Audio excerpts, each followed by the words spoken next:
Amém. Podeis assentar, amada igreja do Senhor. Abramos a palavra de Deus no livro do Êxodo, capítulo 20. Livro do Êxodo, capítulo 20, a partir do verso 1.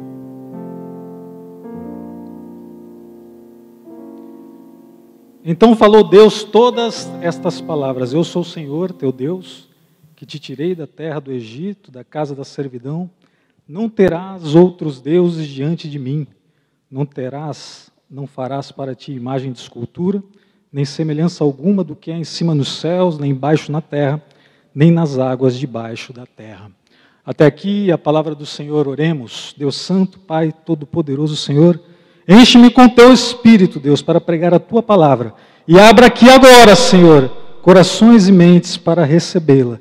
É o que eu te peço e agradeço em nome do Senhor Jesus Cristo, aquele que vive e reina para todos sempre. Amém.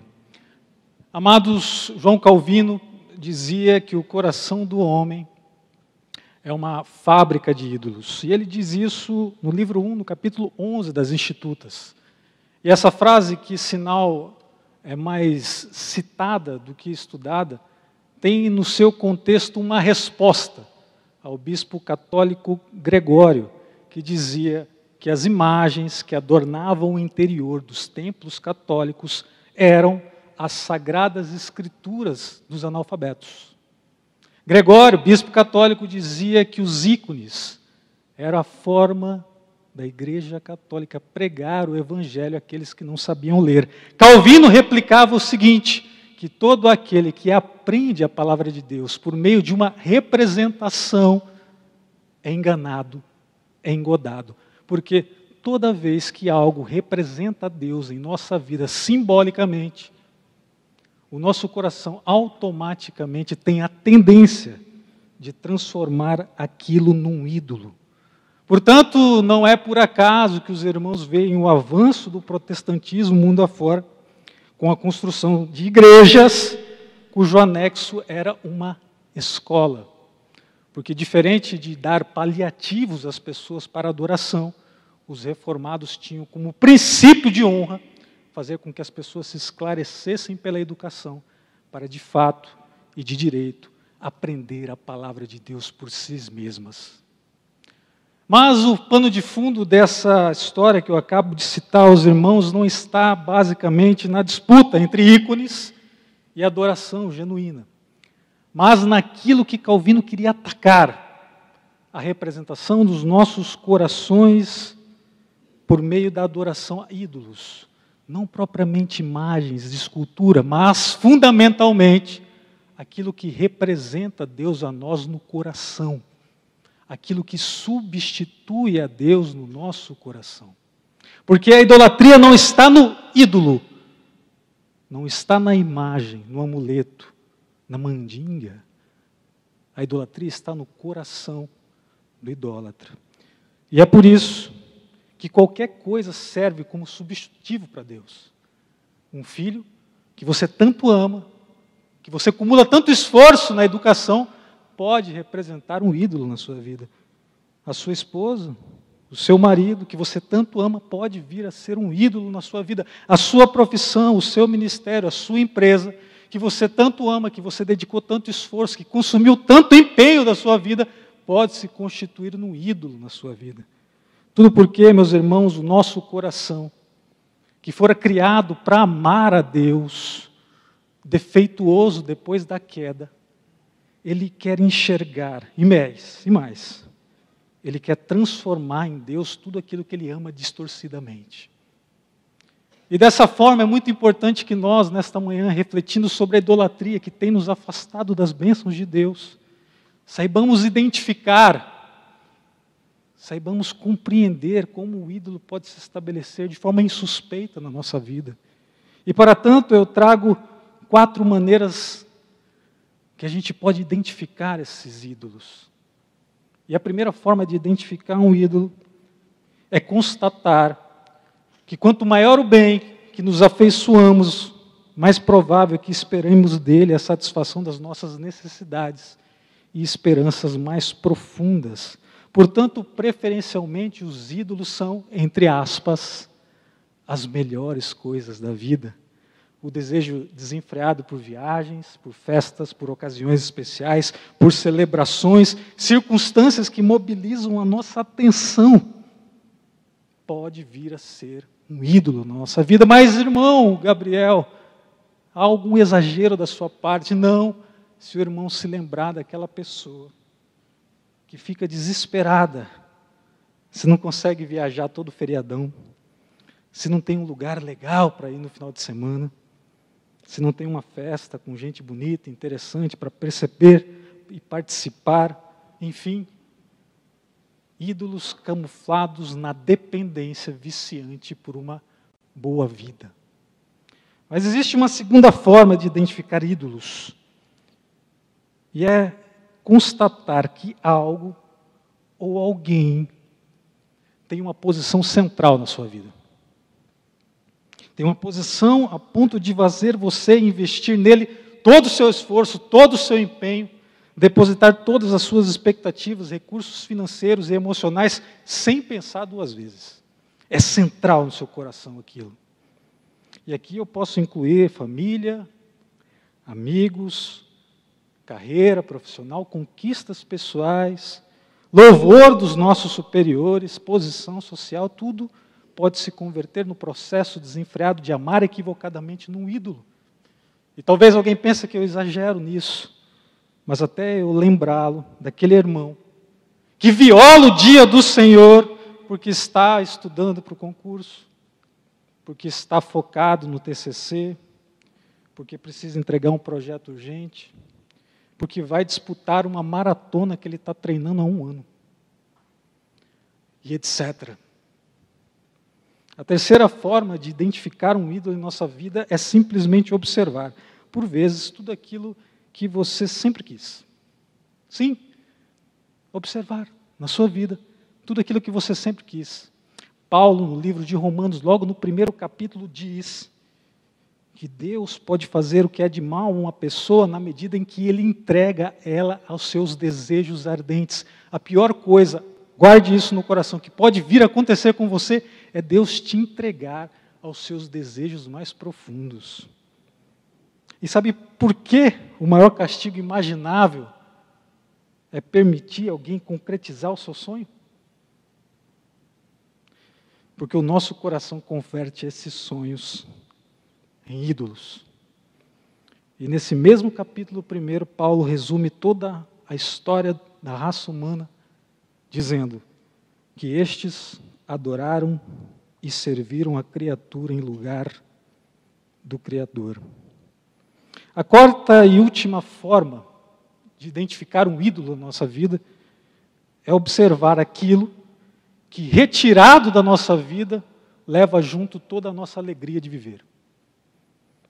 Quando a sua vida fica indigna de ser vivida, quando ela perde o sentido pela perda de algo ou alguém, esse bem ou esse alguém que tira radicalmente a sua alegria, pode ser, inclusive, a sua própria saúde enquanto bem.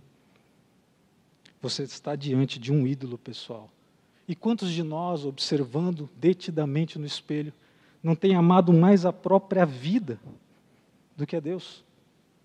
Quantos de nós não tem colocado, inclusive, a própria saúde, apesar de Deus, transformando um bem que é muito importante em algo que venha a ser maior que Deus em nossas vidas?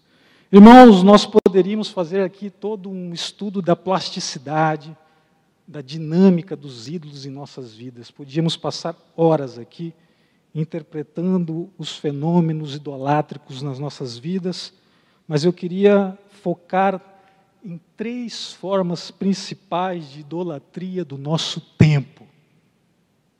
A idolatria do poder, a idolatria do prazer, sobretudo do prazer sexual, e a idolatria do dinheiro. Poder, sexo e dinheiro. Os 3 ídolos que governam o nosso tempo. E é a partir dessas 3 considerações que eu meditarei, a partir de 3 personagens bíblicos, que eu quero que todos saiamos daqui nesta manhã com firme compromisso de, primeiro, identificar os ídolos, mas, sobretudo, vencê-los em nome do Senhor Jesus Cristo. Porque se queremos ser abençoados, necessitamos afastar todo e qualquer ídolo da nossa vida. Vamos, portanto, meus irmãos, ao nosso primeiro personagem. Falemos do pai da fé, Abraão, nosso grande patriarca. Eu peço que o irmão abra Gênesis, no capítulo 22. Gênesis, capítulo 22, e eu tratarei da idolatria do poder temporal. A partir do verso 1, nós lemos em Gênesis 22. Depois destas coisas, pôs Deus Abraão à prova e lhe disse: Abraão! Este lhe respondeu: Eis-me aqui. Acrescentou Deus: Toma teu filho, teu único filho Isaque, a quem amas, e vai-te à terra de Moriá. Oferece-o ali em holocausto sobre um dos montes que eu te mostrarei. Olhem para mim, por favor, para que eu explique o contexto do que é ter um filho na antiguidade. E, para tanto, eu quero reportar a um tempo não muito remoto, o Brasil agrário, do século XX, do século XIX. A minha avó materna tem 10 filhos. Teve 10 filhos. A minha avó paterna também. Filhos, há bem pouco tempo atrás, representava, como no princípio bíblico, como flechas na aljava, na mão do valente, braços para cultivar o campo, poder para defender a posse da terra, possibilidade de implementação política, um filho no clero, o outro na política e um terceiro nas Forças Armadas. Quanto mais filhos, mais poder. Portanto, a identificação do empreendedorismo individual, que a gente tanto louva no século XXI, equivocadamente, diga-se, na antiguidade era dada pelo poder das famílias. Na antiguidade não se falava no self-made man, naquele homem que desbrava o próprio peito, as circunstâncias e vence sozinho, daquele coaching de si mesmo. Não, na antiguidade o que valia era o poder do bando, o poder do clã, a necessidade de você ter uma cambada, aspas, de filhos para defender a terra e avançar o território. Era assim que se disciplinava o poder temporal. Ter filhos implicava ter poder.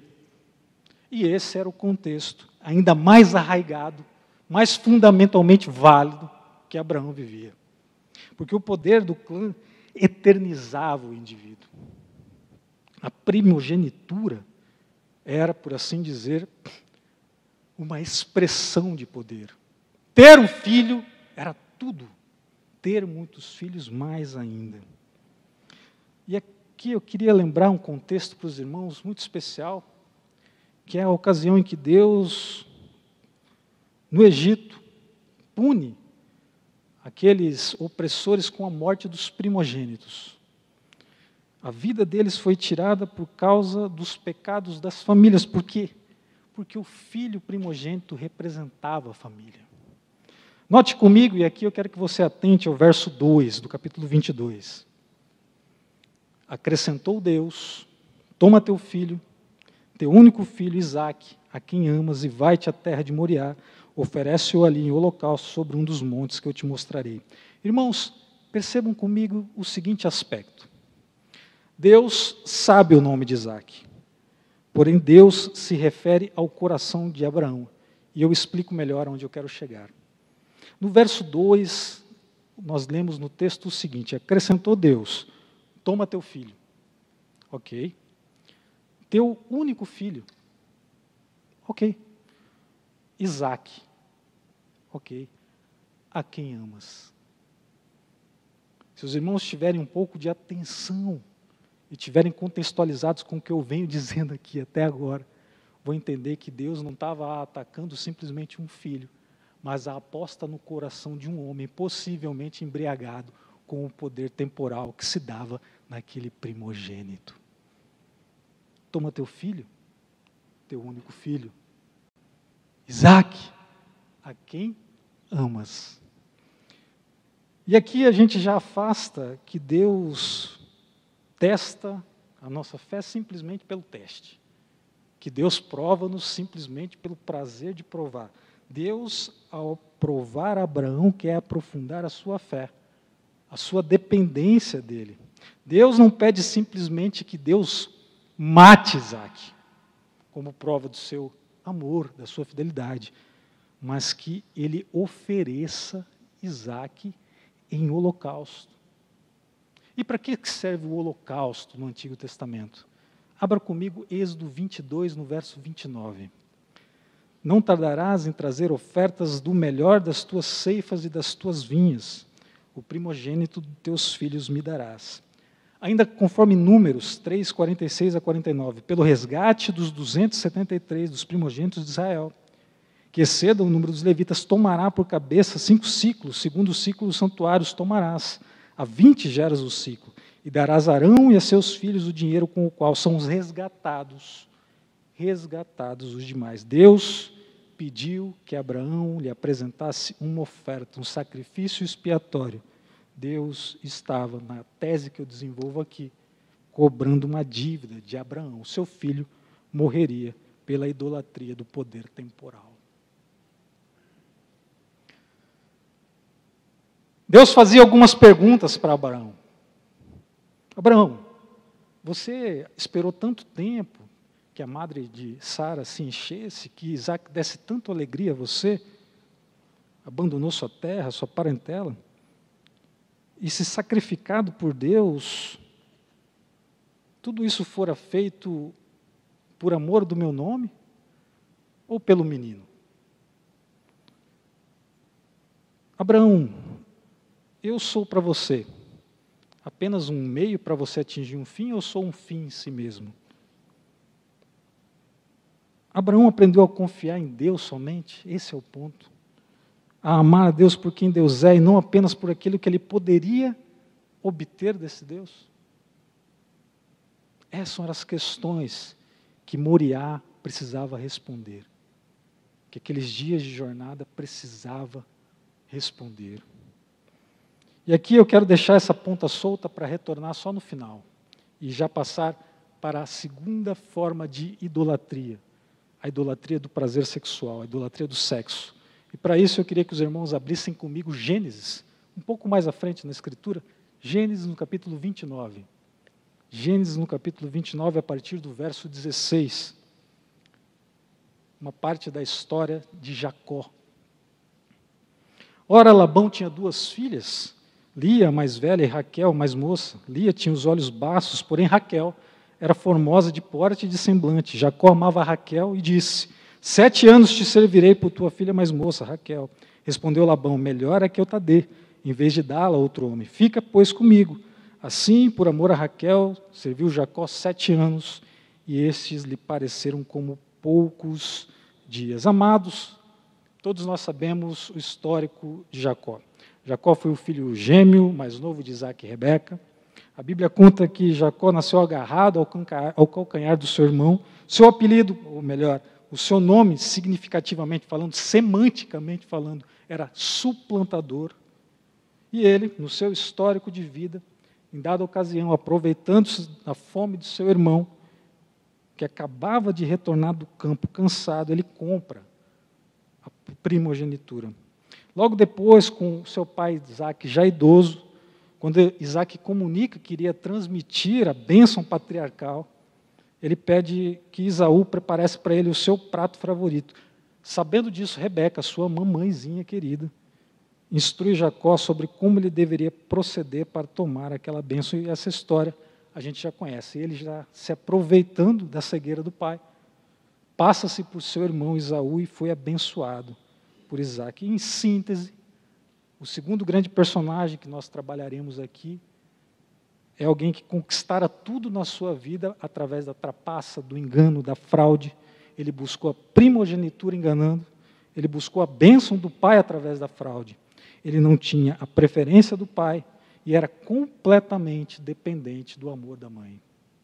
Àquela altura da vida, Jacó era um desesperado por um tipo de salvação, por uma forma de redenção, que no caso de Abraão se dava pelo poder do clã, pelo poder de um pequeno exército numeroso e forte junto a ele. No caso de Jacó, através da redenção afetiva. Ele precisava de amor, precisava ser amado, ele precisava da atenção diligente de alguém.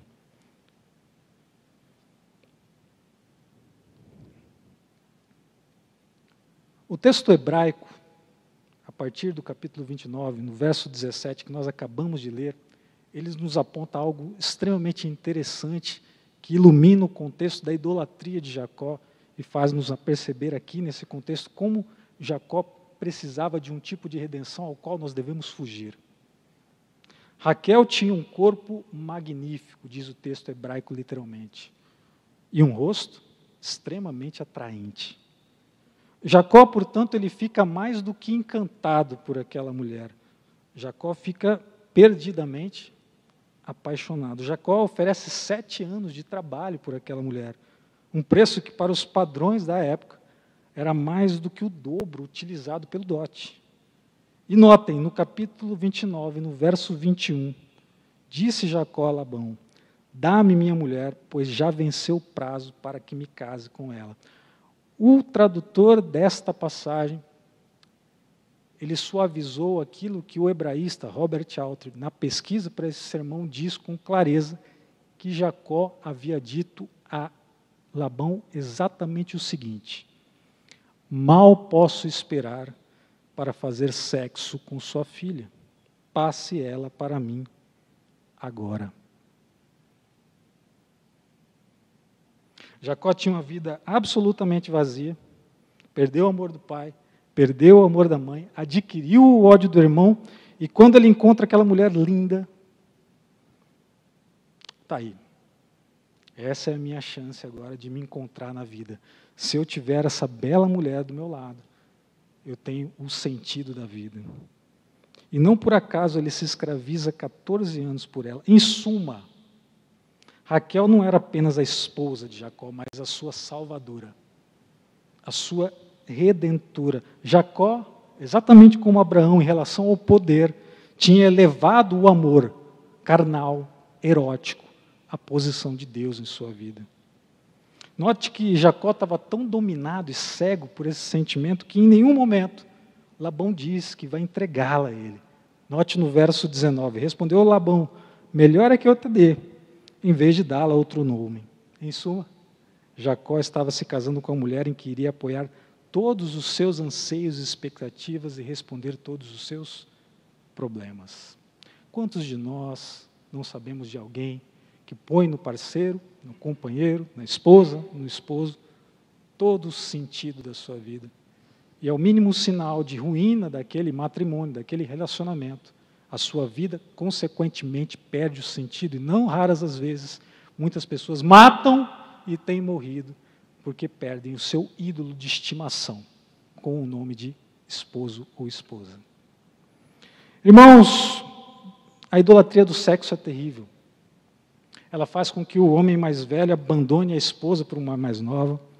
Ele faz com que o rapaz rearticule todo o sentido da sua existência pelo número de conquistas amorosas que ele vai fazendo ao longo da vida. Tudo isso transforma esse tipo de amor numa droga viciante, escravizante. Porque tal qual um ícone ao qual nós dobramos os nossos joelhos e rendemos louvores e graças, tanto o poder temporal quanto o sexo se constitui num ídolo que nós prestamos culto e louvor quando transformamos eles em Deus pessoal. E aqui eu quero caminhar para o terceiro personagem de forma muito breve, para a gente articular os 3 tipos de ídolos preponderantes no nosso tempo. E eu falo agora do ídolo dinheiro. E para tanto eu queria que os irmãos abrissem comigo Lucas, o Evangelho de Lucas, a partir do capítulo 19, a partir do verso 1. Estudamos Abraão, estudamos Jacó, e agora a gente vai estudar o terceiro personagem, Zaqueu. Entrando em Jericó, atravessava Jesus a cidade. Eis que um homem chamado Zaqueu, maioral dos publicanos e rico, procurava ver quem era Jesus, mas não podia, por causa da multidão, por ser ele de pequena estatura. Então, correndo adiante, subiu a um sicômoro a fim de vê-lo, porque por ali havia de passar. Quando Jesus chegou àquele lugar, olhando para cima, disse-lhe: Zaqueu, desce depressa, pois me convém ficar hoje em tua casa. Ele desceu a toda pressa e o recebeu com alegria. Todos os que viram isto murmuravam, dizendo que ele se hospedara com um homem pecador. Entre mentes, Zaqueu se levantou e disse ao Senhor: Senhor, resolvo dar aos pobres a metade dos meus bens, e se em alguma coisa tenho defraudado alguém, restituo 4 vezes mais. Então Jesus lhe disse: hoje houve salvação nesta casa, pois que também este é filho de Abraão, porque o Filho do Homem veio buscar e salvar o perdido. Alguém já reparou por que um baixinho, diferentemente de buscar a visualização de alguém no meio da multidão, na frente dessa multidão, visto que ele não ia atrapalhar a visão de ninguém, resolve, em contrapartida, subir numa árvore? Pararam para pensar nisso? A regra é que numa fotografia de um grande público, o baixinho ocupe a frente, que numa multidão ele ocupe o primeiro lugar, porque ele não vai atrapalhar a visão de ninguém. Mas Zaqueu, do contrário, ele resolve subir na árvore, justamente porque ele portava uma condição intrínseca à sua função de publicano, como um traidor da pátria, que escolhera o lado dos opressores romanos em detrimento dos oprimidos judeus, ficando do lado daqueles que coletavam, que é o eufemismo de explorar impostos. Zaqueu provavelmente não partiu ali na frente daquela multidão de compatriotas, muito provavelmente porque ele seria linchado. No mínimo, ia receber alguns passamoleques e um pedido nem tanto lisonjeiro de evasão e fuga. Zaqueu não era bem visto pelos seus irmãos de pátria. E por que ele não era bem visto? Porque a classe dos publicanos, majoritariamente, era constituída por ladrões, por homens mafiosos. Mas Zaqueu não era apenas, entre aspas, um mafioso do século I depois de Cristo. Zaqueu era o maioral dos publicanos, portanto, a gente afasta a possibilidade dele ser um homem honesto, porque, no mínimo, ele omitia as falcatruas e os crimes que os seus companheiros de profissão faziam. E mais, quando ele fala que restituiria em quádruplo, ele lembra a Jesus Cristo, que muito bem conhecia a lei, que a sua consciência pesava, e ele deveria restituir exatamente como o Pentateuco mandava, conforme Gênesis 22:1. Se alguém furtar boi ou ovelha e o abater ou vender por um boi, pagará 5, e 4 ovelhas por uma ovelha. Zaqueu, portanto, além de não ser um simples mafioso, era o maioral daqueles mafiosos. E o porquê Zaqueu tinha se vendido aos romanos?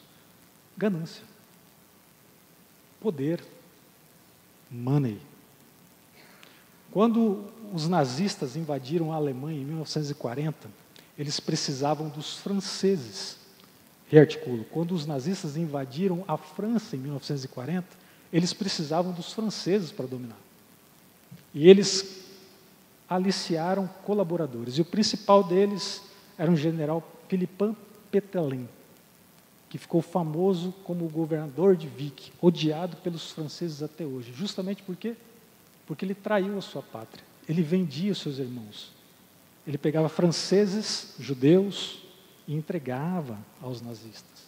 Zaqueu, nesse contexto, o baixinho animado, aquele cidadão de alma caritativa que muitos pregam, era, na verdade, uma espécie de Dom Corleone avant la lettre, um homem horrível que se vendeu por dinheiro. Mas, presbítero, chega um momento agora da gente entender como esses 3 personagens venceu a idolatria. E aqui eu gostaria que os irmãos abrissem o coração, para que eu possa apresentar como Abraão venceu a idolatria do poder. Inicialmente, substituindo a fé na sua descendência, pela fé naquele que poderia, inclusive, ressuscitar o seu descendente. Maior que a sua vida, que o seu patrimônio, que o seu bem-estar, está aquele que pode te dar eternamente patrimônio, bem-estar e vida. E mesmo a vida que você tanto cuida, sobretudo nesse período pandêmico, se retirada, sem Deus, você jamais haverá eternamente em glória e luz. Portanto, é preferível idolatrar a Deus sobre todas as coisas. Como Jacó venceu a sua idolatria por sexo? Ao encontrar quem realmente podia lhe abençoar. E esse encontro está lá em Gênesis 32, quando ele luta para ser abençoado. E eu posso ver o seu diálogo ali com aquele anjo, ele dizendo de forma fervorosa e inclemente que procurou ser abençoado pelo Pai e conseguiu de forma fraudulenta. que procurou na beleza a sua redenção, mas ela estava em Deus. E naquele momento em que ele encontra Deus, ele não quer deixar esse Redentor partir. E talvez hoje seja a oportunidade de você deixar o seu ídolo aqui de lado e ter um encontro com Deus e nunca mais deixá-lo partir. E como Zaqueu venceu a idolatria por dinheiro? Deixando simplesmente a salvação entrar na sua casa. Deixando Jesus Cristo ocupar o lugar que era do dinheiro. Louvado seja o nome do Senhor. Por fim, irmãos, um passo a passo de como libertar-nos dos ídolos. Primeiro, identificá-los. Aprendemos na primeira parte do nosso sermão. A segunda forma é confessá-los e nos arrepender, pois aquele que confessa os abandona encontra misericórdia. E a terceira forma é aprender com o apóstolo Paulo, em Colossenses 3, a partir do verso 1 que eu leio. Portanto, se foste ressuscitado juntamente com Cristo, buscai as coisas lá do alto, onde Cristo vive, assentado à direita de Deus. Pensai nas coisas lá do alto, não nas que são aqui da terra, porque morrestes e a vossa vida está oculta juntamente com Cristo em Deus. Quando Cristo, que é a nossa vida, se manifestar, então vós também sereis manifestados com Ele em glória. Vamos ficar de pé, meus irmãos, vamos orar ao Senhor, agradecendo a Deus, louvando-o, exaltando, porque Ele nos liberta de todos os ídolos e se apresenta como nosso único Redentor. Deus Santo, Pai Todo-Poderoso Senhor, aqui estamos reunidos para Lhe louvar, para Lhe exaltar, para Te reconhecer como nosso único e suficiente Redentor. Deus Santo, afasta de nós tudo aquilo que lhe desagrada. Afasta, Senhor, das nossas vidas tudo aquilo que tem se colocado como barreira, impedindo que nos aproximemos de Ti com o coração contrito, quebrantado, cujo único espaço está reservado a Ti. Senhor, se queremos poder, isso não é problema, que seja em Ti. Se queremos dinheiro, que isso seja em Ti. Se queremos prazer, Senhor, que isso seja em Ti, Senhor. Oh, maravilhoso Senhor, abençoa este povo que aqui se encontra. Abençoa a nossa nação. É o que eu te peço e lhe agradeço em nome de Jesus, o nosso Salvador, que vive e reina para todo sempre.